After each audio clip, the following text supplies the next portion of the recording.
மார்கழி 10ஆம் நாள். இன்னைக்கு ஆண்டாள் எழுப்பும் தோழி ஒரு விசேஷமானவள்.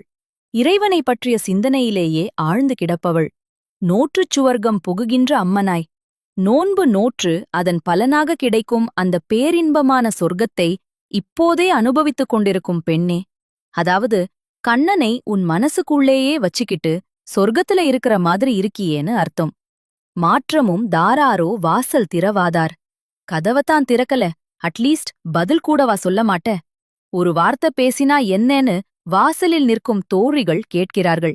நாற்றத்தூழாய் முடி நாராயணன். நம்மால் போற்ற பறை தரும் புண்ணியனால்.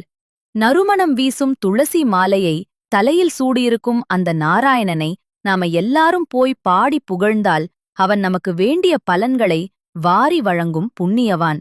அவன புகழத்தான் நாங்க இப்போ கிளம்புறோம். பண்டொரு நாள் கூற்றத்தின் வாய் விழுந்த கும்பகரணனும். முன்னொரு காலத்தில் ராமபிரானால் யமனின் வாயில் தள்ளப்பட்ட அந்த மகா வீரனான கும்பகர்ணன் இருக்கிறானே, அவன் தூக்கத்துக்குப் பெயர் போனவன். தோற்றம் உனக்கே பெருந்துயில்தான் தந்தானோ? அந்த கும்பகர்ணன் உன்னிடம் தூக்கத்தில் தோற்றுப் போய்விட்டானா? அவன் தோற்றுப்போய் தன்னுடைய அந்த நீண்ட கால தூக்கத்தை உனக்கே பரிசாக தந்துவிட்டுச் சென்று விட்டானா? அதனால்தான் இவ்வளவு பெரிய உறக்கமா என்று ஆண்டாள் வேடிக்கையாக கேட்கிறாள். ஆற்ற அனந்தல் உடையாய், அருங்கலமே, மிகப்பெரிய உறக்கத்தை சொத்தாக வைத்திருப்பவளே, அபூர்வமான ரத்தினம் போன்ற பெண்ணே என்று அன்பாகவும் உரிமையோடும் அழைக்கிறார்கள். இவ்வளவு தூங்கினாலும் அவள் ஒரு அருங்கலம், அதாவது மிகச்சிறந்த பக்தை என்பதால் அவளை விட்டுப்போக மனமில்லாமல் அழைக்கிறார்கள்.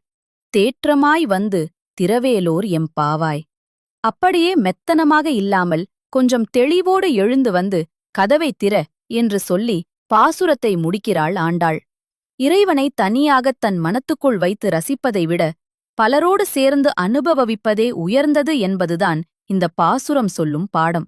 வாங்க, இப்போ நாம அந்த பாசுரத்தை சேவிப்போம். நோற்றுச் சுவர்க்கம் புகுகின்ற அம்மனாய். மாற்றமும் தாராரோ வாசல் திறவாதார். நாற்றத் துழாய் முடி நாராயணன். நம்மால் போற்றப் பறை தரும் புண்ணியனால். பண்டொரு நாள் கூற்றத்தின் வாய் விழுந்த கும்பகர்ணனும். தோற்றம் உனக்கே பெருந்துயில்தான் தந்தானோ? ஆற்ற அனந்தல் உடையாய், அருங்கலமே, தேற்றமாய் வந்து திரவேலோர் எம்பாவாய். நாளைக்கு 11ஆவது பாசுரம். பொற்கொடி போன்ற ஒரு தோழியை எழுப்பும் சுவாரஸ்யம் பற்றி பார்ப்போம். மிஸ் பண்ணாம பார்க்க சப்ஸ்கிரைப் பண்ணுங்க. இது பரம் தத்துவம், பக்தி சொல்லும் சத்தியம். இது பரம் தத்துவம், பக்தி சொல்லும் சத்தியம்.